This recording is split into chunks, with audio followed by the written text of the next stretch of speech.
Estudió una maestría en urbanismo en la Universidad Federal de Bahía, en Brasil. También es licenciado en artes visuales por el Instituto Universitario del Arte de Buenos Aires. Hizo una licenciatura en psicología. También experimentó con poesía, teatro de calle y clown. Investiga en torno a los cuerpos en los espacios públicos, las normas que en ellos se activan y algunos posibles modos de desviarlas a través de las performances, las composiciones urbanas y la filosofía. Entonces, Santiago Cao, bienvenidísimo a este tercer encuentro de Performance, Cuerpo y Ciudad. Y bueno, te doy la palabra para que comencemos este encuentro contigo. Muchísimas gracias por aceptar la invitación. Y bueno, ahora estamos aquí todo oídos. Así que cuando me di cuenta que lo que me interesa de los árboles no es solo el tronco, sino fundamentalmente sus ramas, sus ramificaciones, sus hojas, asumí que me voy por las ramas. Y que mi potencia es el tejido neural, es la ramificación, no es la concentración y un punto, sino la multiplicidad. Entonces, tengo esos intereses, en lo múltiple, en el cruce, lo múltiple, en qué es lo que se puede entender sobre algo cuando lo podemos entender fuera desde esa posición. Y un poquito de eso es lo que quiero compartirles en estos encuentros. Esta cuestión del nombrarnos, que les comentaba, parte de un juego. Yo juego mucho con las palabras. El tema del juego de las palabras es cómo compartir si no podemos explicar como les expliqué ahora, cómo provocar esa escucha de los silencios cuando no podemos usar la palabra oral para provocar la emergencia de los silencios, que sería en la escritura. Entonces empecé a trabajar con los paréntesis. Usando paréntesis en un juego en el cual lo que esté entre paréntesis puede ser no dicho, puede ser retirado. ¿Y qué palabra queda entonces con el resto de las letras si le quitamos las letras que están encerradas entre paréntesis? Entonces les voy a pedir un favor, escriban en un papel la palabra denominar. Ahora vamos a poner el primer paréntesis de apertura en el espacio que hay entre la primera y la segunda letra, es decir, entre la D y la E, pongan un primer signo de paréntesis, de abertura, de paréntesis. El segundo paréntesis, el de cierre de paréntesis, pónganlo entre la N y la O, de no, entre esa N y la O, paréntesis. Nos quedan dos letras entre paréntesis, la E y la N, segunda y tercera letra. Ahora mostremos a cámara. Si nosotras leyéramos, ya todos lo hicieron, pudieron hacerlo. Si nosotras leyéramos la palabra completa, sin los paréntesis, es denominar. Si leemos la palabra que resulta al encerrar la segunda y tercera letra, ¿qué palabra resulta? Dominar. Dominar. Entonces, en una definición hegemónica, según la Real Academia Española, denominar es nombrar, es poner nombre. En una versión que es la transversión poética de las palabras, aparte de poner nombre, que no sería el O, es un I, es nombrar y es dominar. Cuando denominamos, dominamos. Pero al denominar, también dominamos y también nos dominamos al autodenominarnos. ¿Quién soy? Soy usuario, usuaria de silla. Si yo soy usuaria de silla, también quedo dominada en esa relación de usuaria de silla. Con lo cual, entiendo que la silla es para sentarme. No podré jugar al fútbol con silla, no podré comer silla, porque no es pelota para jugar al fútbol y no es alimento para comer. De la misma manera que no podré jugar al fútbol con una hamburguesa. ¿Por qué? Porque la hamburguesa es para comer. Si alguien nos ve jugando con comida, la clásica es, no se juega con la comida.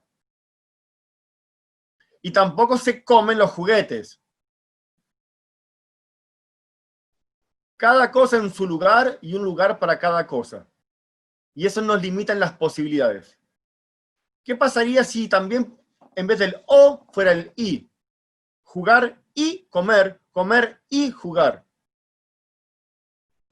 Cuando entramos a un espacio escénico clásico, con palco italiano, un teatro, con butacas fijas, y nos estamos limitando.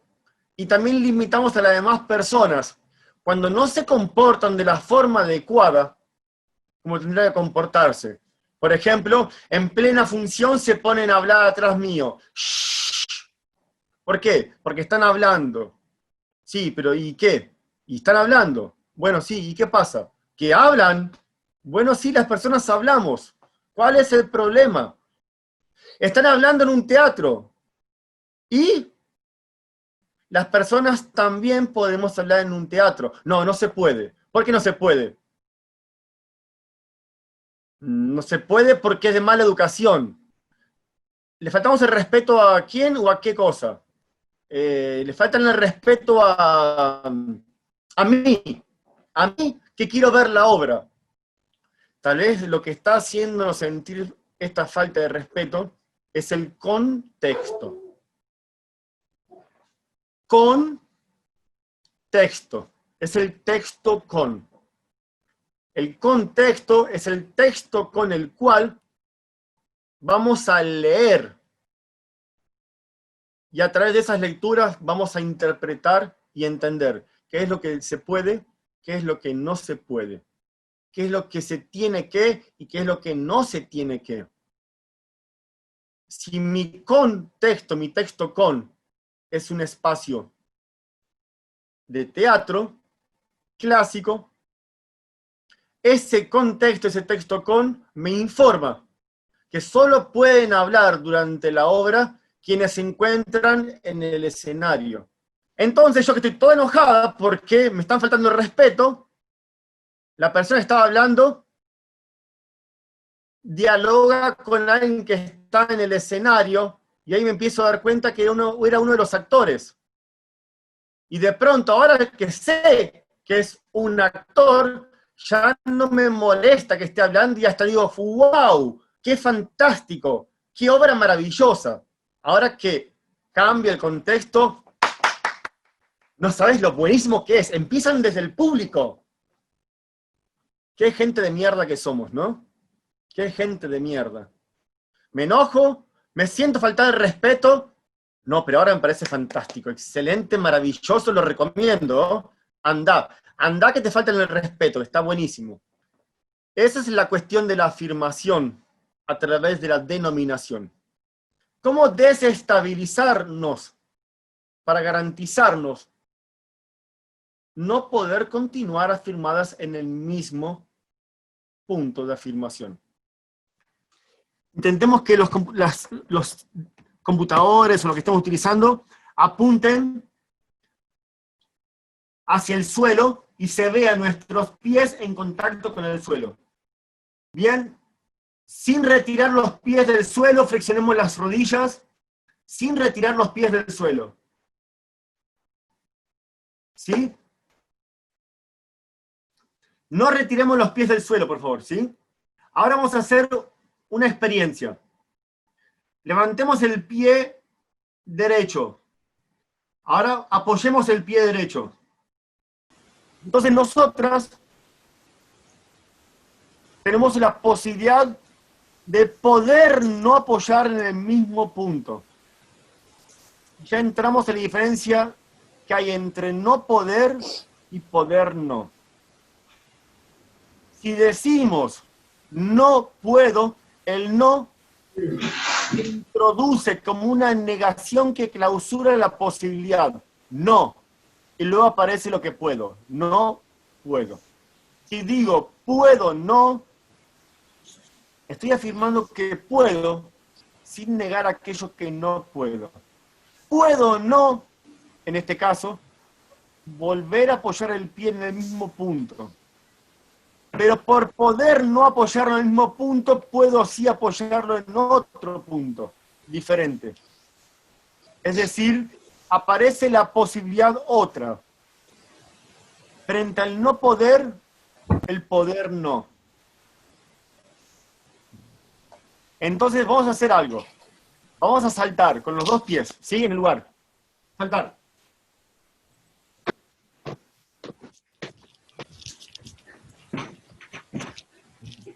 Cuando diga pausa, congelamos el movimiento, ¿sí? Entonces saltamos.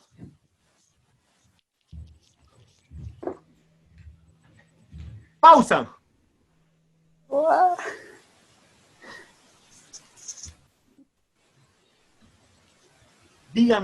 Digámonos,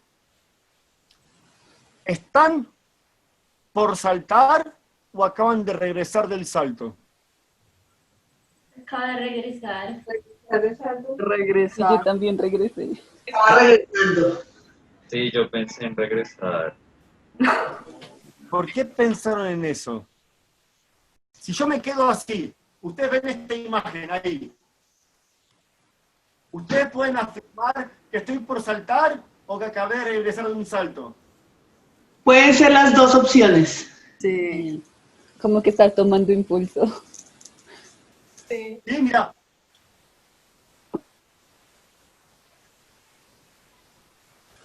Esa es una cuestión. No hay cómo saber si llegué del salto o estoy por saltar. Porque cuando estamos saltando,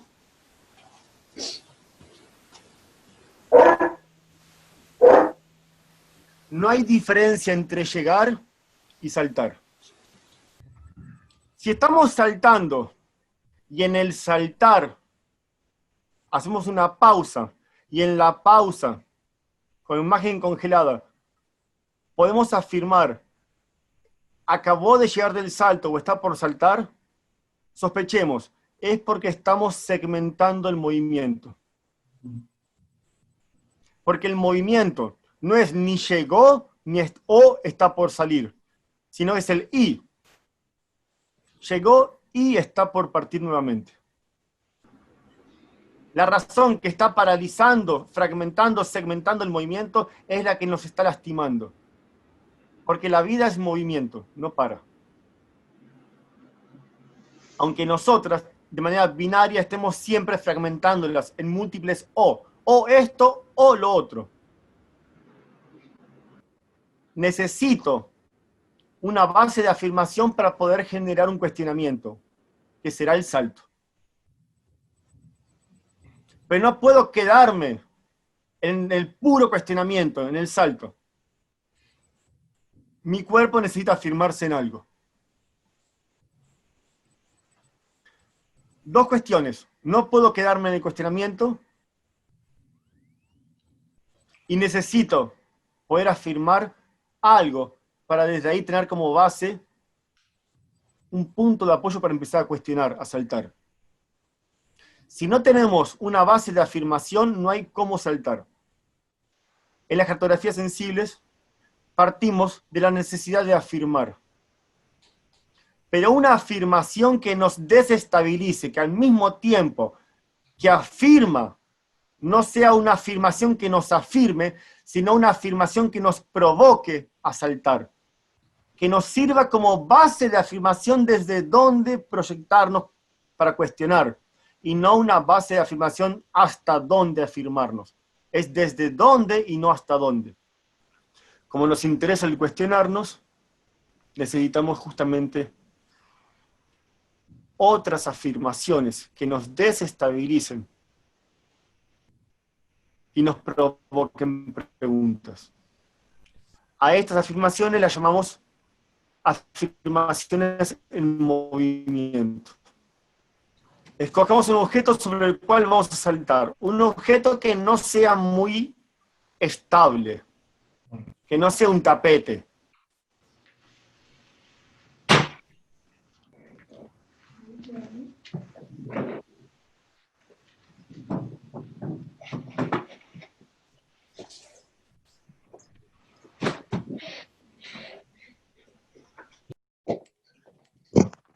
Dejemos la cámara, no importa, saltemos. Saltamos por fuera del objeto, ¿sí?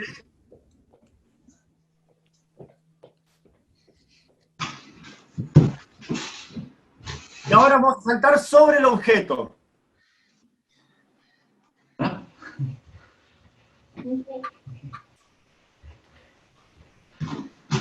Corre.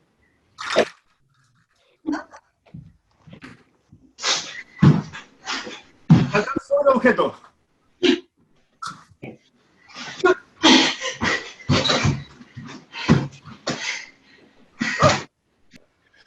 Vamos a conversar un poco sobre qué fue lo que pasó. ¿Qué diferencia encontraron entre saltar sobre una base estable, como el suelo en el que estaban, y saltar sobre, o intentar saltar sobre el objeto? Una linealidad. O sea, al saltar en la base estable se percibe lineal. Pero cuando hay ese objeto, hay curvatura, hay curvas. Hay algo que esa curva altera lo que ya los pies conocen de la base, del piso. Sentir el otro objeto hace que se altere eso que ya se conoce. Yo sentí como que cuando estaba saltando en el objeto tenía que como tenerlo mucho más en cuenta, como sus características, como la característica del objeto, si el objeto se iba de lado, pues preverlo para yo irme de lado con él también. Yo sentía que caía como hacia un lado, sí, como que todo el cuerpo se iba hacia un lado o hacia otro. Creo que fue lo que más percibí. Pues yo siento que cuando uno saltaba en suelo firme, uno pues lo hace más relajado, porque uno ya sabe qué va a pasar, uno conoce la mecánica del asunto, pero cuando uno se va a enfrentar a saltar sobre este otro objeto, lo que pasa es que el cuerpo de una vez sabe que se va a enfrentar a una cosa que todavía no conoce, entonces creo que se contrae toda como la musculatura, incluso la espalda y todo como que se tensa, y cuando llego a él, pues sigue esas tensiones y se siente como empieza a ver, ¿será por acá? ¿Será por allá? Si hago esto. La propuesta de ese juego es la siguiente, o fue la siguiente, ¿no? No sería más ni menos, sino qué hay de diferente. Y también empecé a observar cómo nuestro cuerpo salta de manera diferente, porque de las dos maneras saltábamos. Si yo, una vez que retiro el pie del contacto con el suelo, no tengo cómo apoyarlo en los mismos puntos, entonces nunca puedo volver. No tengo cómo volver si no es sobre lo mismo. Y no tengo cómo otra vez afirmarme lo mismo si ya despegué de ese contacto. Si nuestros saltos eran todos distintos, entonces hicimos saltos diferentes todo el tiempo. No hubo un salto igual a otro porque no partimos de la misma base de afirmación cada vez que partíamos en un nuevo salto.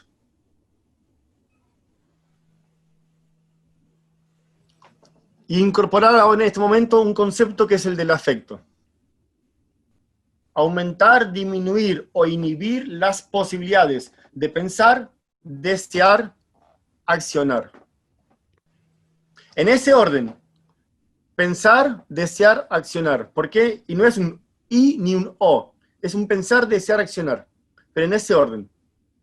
Si no lo podemos pensar, si fue excluido del repertorio siquiera de ser pensado, no tenemos cómo desear aquello que ni siquiera reconocemos como existente.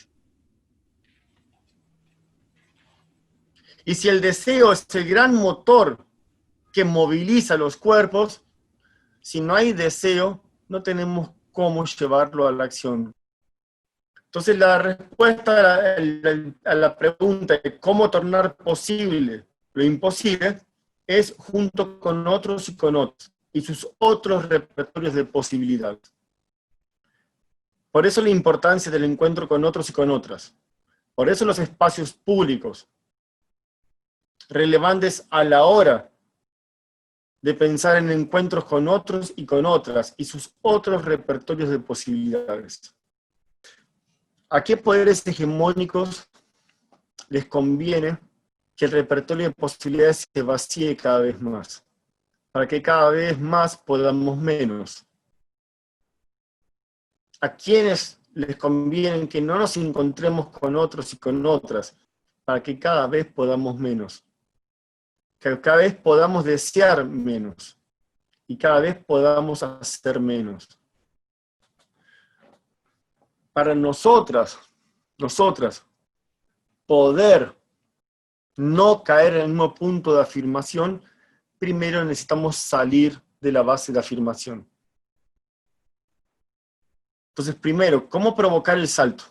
¿Cómo provocar un cuestionamiento que posibilite despegarse de esa base de afirmación para que no podamos volver a afirmarnos en lo mismo, ni afirmar lo mismo? Y la segunda cuestión, para expandir el repertorio de posibilidades hacia lo otro. Y la segunda cuestión es, ¿cómo entonces desestabilizar desde la afirmación para que ese salto también sea un salto desestabilizado? Entonces, la provocación sería partir siempre de la afirmación. Ahí pasan cosas que tal vez yo no estoy pudiendo percibir. Diferencia entre culpa y responsabilidad, que hace un rato les había comentado. Si hablamos de la culpa instaura un pasado, aunque el acontecimiento haya acabado de suceder. Sucedió ahora, pero en tanto culpable, no hay más nada que hacer porque no tiene cómo hacerse nada. Se volvió pasado, inaccesible. Lo que resta ahora es el castigo, culpa y castigo. La responsabilidad, a diferencia de la culpa, si la culpa, por lo menos de esto que les planteo, recordemos, es todo en base a las afirmaciones que utilizamos en las cartografías sensibles, ¿sí? Si usan otra base de afirmación, otro cuerpo teórico, va a decir otras cosas, van a afirmar otras cuestiones. Esto no significa que esta afirmación sea más válida que otra, sino que es la afirmación que estamos componiendo para poder afirmar otras cuestiones. La responsabilidad instaura un presente continuo, aunque el acontecimiento sucedió hace 10 años. Pero como todavía nos está afectando, aunque el hecho aconteció hace 10 años, se extiende de manera continua hasta hoy en día, afectándonos. La responsabilidad nos ofrece la posibilidad del podemos hacer, mientras la culpa asociada al capitalismo y la productividad es el tienes que, la responsabilidad es la que expande la posibilidad y nos ofrece el puedes hacer. Si asumimos nuestra responsabilidad en la sociedad, no tenemos que apuntarles a las demás. Tenemos que observarnos a nosotras. ¿Qué es lo que ya estamos haciendo? ¿Y qué de lo que estamos haciendo compone aquello que no queremos?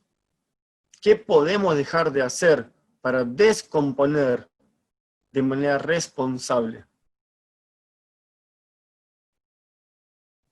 Y eso tiene que ver desde dónde estamos afirmándonos. ¿Qué estamos afirmando? Si no empezamos a cuestionar nuestras bases de afirmaciones, ¿cómo vamos a saber qué es lo que estamos componiendo? Esto de acercarse a un lugar sin estas ideas preconcebidas, ¿no? Porque, digamos, yo, por ejemplo, hay un caño en la parte de atrás de mi casa,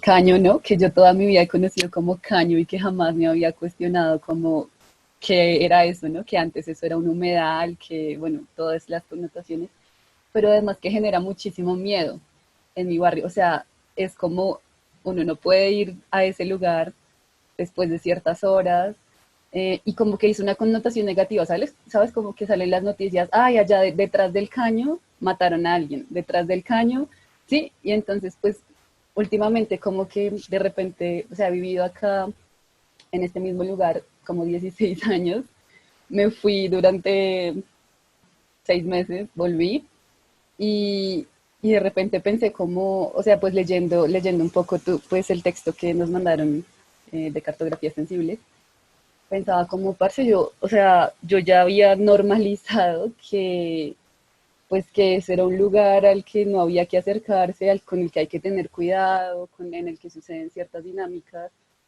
y entonces ahora tengo muchas ganas de explorarlo, pero pues yo ya tengo en mi cabeza como esas conclusiones, ¿sí me entiendes? Como, no, pues en este lugar es peligroso, pues está sucio, está abandonado, es un lugar en el que conviven muchas personas que se dedican al reciclaje, y entonces por eso mismo pues el resto de la comunidad como que no va, como que ya tengo toda esa información en mí, entonces pienso como al hacer la cartografía, cómo liberarme de esa información, ¿sí? Tal vez, entonces, como o debería hacerlo o no, ¿sí? Sí, tal vez eso es lo que me pasa por la cabeza en este momento. Yo esta semana estuve haciendo un recorrido, yo vivo en Teusaquillo y estuve haciendo un recorrido por los parques, están cerca de los barrios y metiéndome entre los barrios, procurando meterme por los lugares que no, por los cuales no había pasado, y si he llegado de un punto a otro, pues tomar todos los caminos que se alejen de mi recorrido usual. Y entonces, nada, yo fui como a ver qué pasaba, sin tanta idea.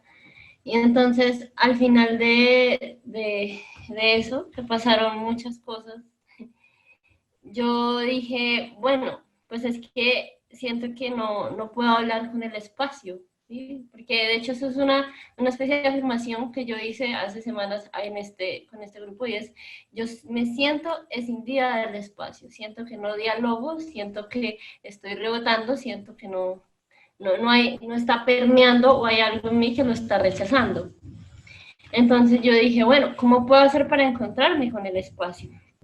Para localizarme, para también, si me está diciendo cosas, saber qué me puede estar diciendo, qué son esas otras posibilidades eh, que estoy perdiéndome. Entonces, bueno, yo había pensado esta semana, como hice estas visitas al espacio, y es cierto que yo no conozco mucho de la historia de este lugar, entonces yo dije, bueno, podría ponerme a buscar cuál es la historia de este lugar donde estoy viviendo, y tal vez hacer un ejercicio donde yo le cuente al espacio su historia. Entonces ahorita vamos a dar cuenta, pero es como que yo tengo entendido que en esa escisión del espacio, yo tengo entendido que el espacio no se conoce a sí mismo, ¿no? Entonces lo estoy llevando de una forma en que puede conocerse, pero se la estoy imponiendo yo, ¿sí?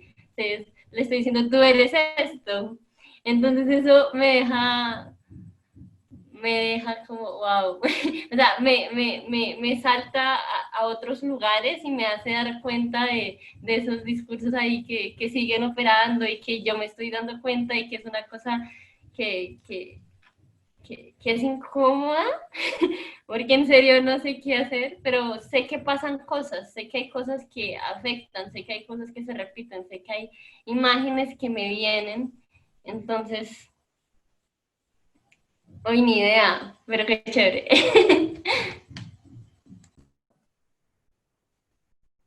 Esto que comentabas ahorita, Blanca Benita, si vos decías, ¿no? Estoy asumiendo que el espacio no se conoce. Es un buen punto, porque estás partiendo de la negación. Y si el espacio no se conoce, se parece mucho a esta cuestión de darle la voz a aquellos que no tienen voz. Y si el espacio ya se conociera, la pregunta entonces sería, ¿pero qué es lo que conoce el espacio sobre sí? Contar la historia. Preguntémonos, ¿qué historias el espacio ya se cuenta a sí mismo? Para poder afirmarse en esas normalidades. Ya que les dieron el texto, entonces introdujo esa palabra de la normalidad, ¿no? De las cartografías sensibles. Que no es el cotidiano, sino está aquello atravesado por las normas, los conjuntos de saberes que organizan las prácticas para evitar la emergencia de conflictos. ¿Qué es lo que el espacio se narra a sí mismo? O mejor dicho, ¿qué es lo que los habitantes las habitantes de ese espacio se cuentan a sí mismas para mantener la normalidad y para poder denominar las transgresiones y a las personas transgresoras. Y si en vez de contar una historia, pudiéramos provocar situaciones que permitan la escucha de aquello que ya está siendo afirmado, para que tal vez nos sorprendamos al escuchar aquello que no escuchamos por decirlo a diario.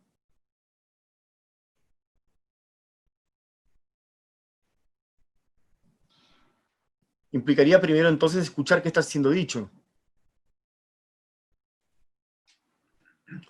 Recién Martín Tabotierres, recién al comienzo, decía, ¿no?, que él no salía, y justo en la reunión con Pei y con él, el sábado, comentaba que hay algo que hoy no vamos a entrar la próxima vez, que tiene que ver con la doble dicción y la contradicción.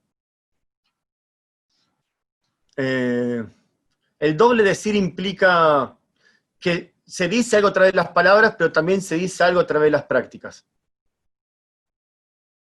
Y no es contradictorio, porque en las geografías sensibles, para hablar de contradicción, un decir, el de las palabras, tendría que encontrarse con el decir de las prácticas.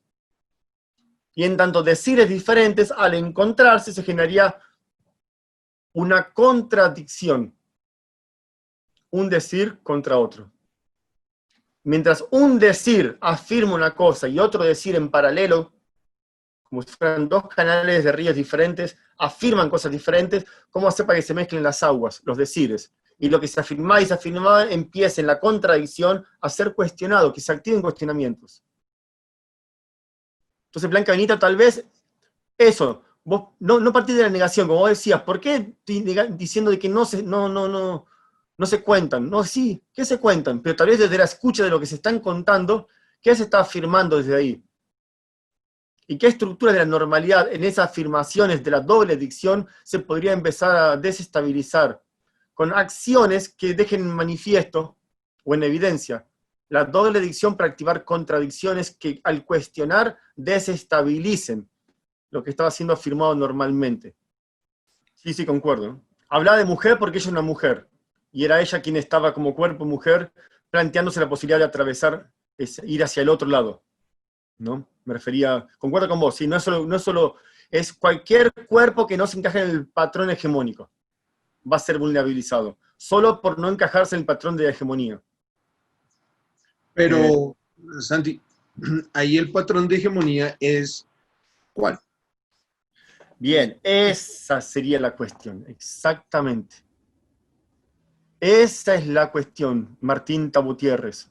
Solo va a complicar la existencia del nombrarte, maldición. Tengo que andar leyéndote el trabalengua, el Tabotierres.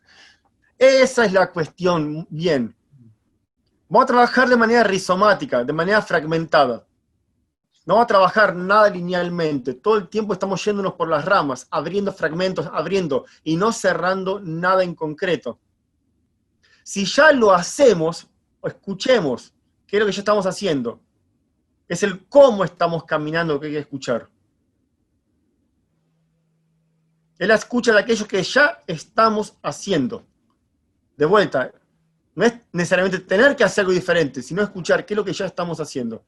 Para dejar de hacerlo, en algunos casos, o para reapropiárnoslo con conciencia en otros.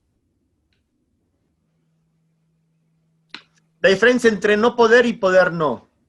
Si digo no puedo porque soy mujer, no puedo, se acabó. No voy a poder ir. Si digo puedo no, es puedo no de esta manera, pero puedo sí de cuál otra manera. Y puedo sí con quiénes, si puedo no sola. No significa tener que cambiar nuestras prácticas, significa empezar a sospechar de nuestras prácticas. Implica que nuestras prácticas están afirmando algo y estamos componiendo algo desde ahí. Como mínimo empecemos a escuchar y a sospechar. Si no podemos cambiar nuestra práctica, por lo menos cambiemos la escucha de nuestra práctica. Si no podemos cruzar el caño, por lo menos empezamos a cuestionarnos, ¿por qué no cruzo el caño?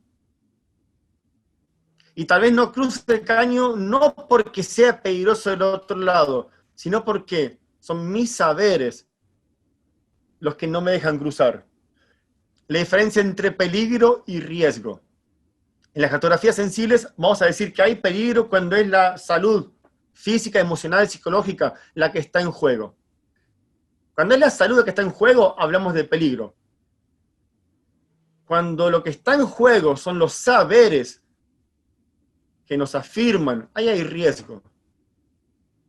A veces creemos que hay peligro sabiendo desde lejos y de afuera. Y cuando lo metemos adentro, según cómo entremos, nos damos cuenta que hay más riesgo que peligro. Que lo que nos impide cruzar el caño no es el peligro solamente, sino tal vez fundamentalmente el riesgo.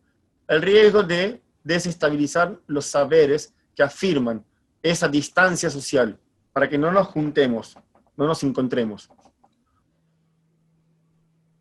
Pero no significa el binario, ir o no ir. No es tan simple, no, ahora descubrí, voy a ir. No, no es es el cómo, con quiénes, para estar en riesgo y no necesariamente en peligro.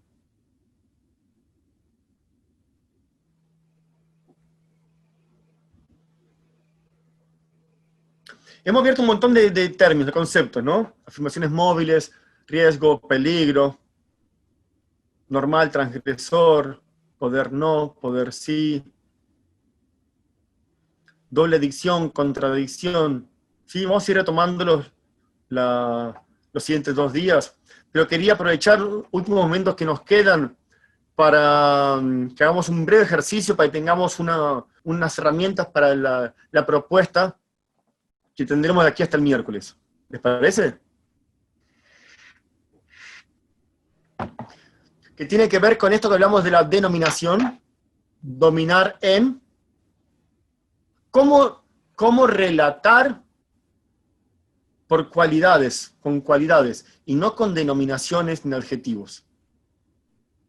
Cómo relatar con cualidades. Entonces no podremos denominar silla, mesa. Entonces vamos a entrar en contacto con algún objeto. Cuando les dé la consigna, ahorita no, vamos a desactivar la cámara, ahora no, pero cuando la desactivaremos para que los demás no puedan ver con qué nos estamos relacionando, y empezaremos a relacionarnos buscando sus cualidades. Y con la cámara apagada, intentaremos, uno por uno, empezar a describir las cualidades del objeto con el cual me estoy relacionando. No puedo denominarlo, no puedo decir el nombre del objeto, si es una mesa, un cuaderno, una pared, no puedo decir si es frío o caliente. ¿Cuál es la cualidad de lo frío? No se los voy a decir, sino que les voy a decir lo que no es. Vamos a hacer como una hipogea. Vamos a ir quitándole las cáscaras a la cebolla hasta ir llegando a aquello que por no ser todo lo que no es, se aproxima a lo que es. El trabajo para las cualidades es a través del cuerpo en relación directa con aquello. No es lo que van a saber, sino lo que van a ver, en contacto directo.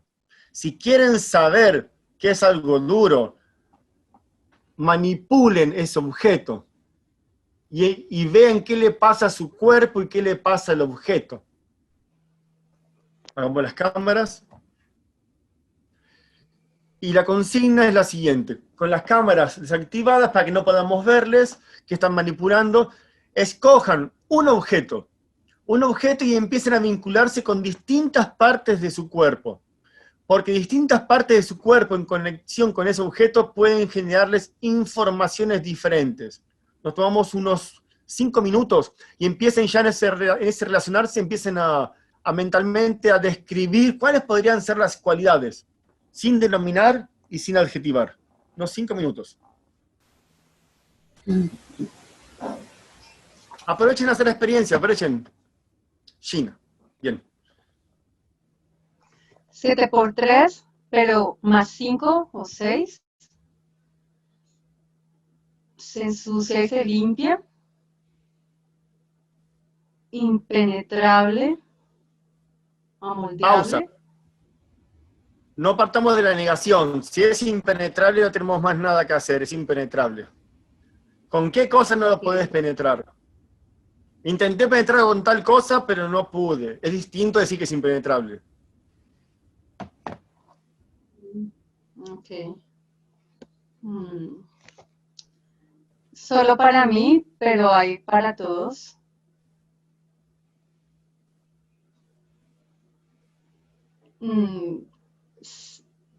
Sabiduría de la cual un poco, lo hago en signo de interrogación. China, ¿cuál es la cualidad de solo para mí, pero hay para todos? ¿Cuál es la cualidad de eso?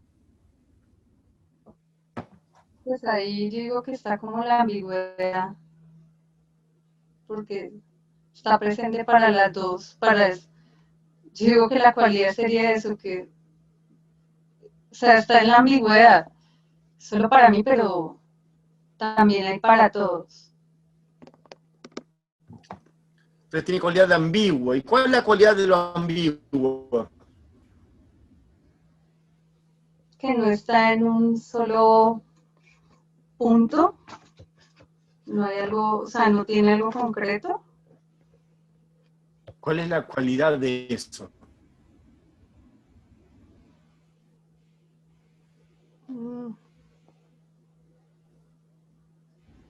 Moldeable. Algo moldeable es algo que no está en un solo punto. Eso sería... Sí. ¿Cuál es la No está en un cualidad de solo lo punto. moldeable?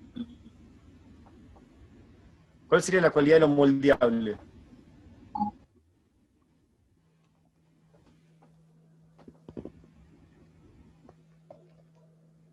Adaptable.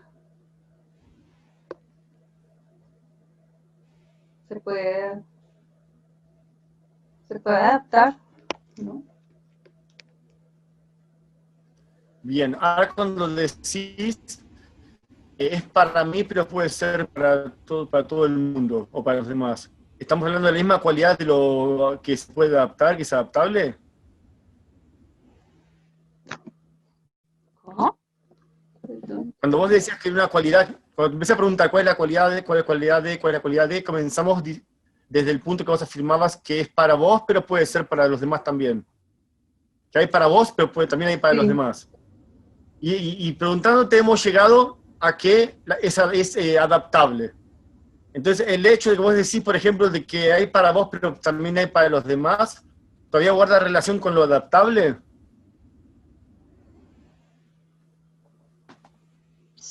Sí, yo sí lo veo. El hecho de Bien. que se pueda adaptar. Bien. Bien. Yo te hago a vos de preguntas, ¿sí? Como yo no sé lo que es, entonces te voy preguntando, vos solamente vos puedes afirmarlo hasta ahora. ¿Qué otra cualidad? A ver.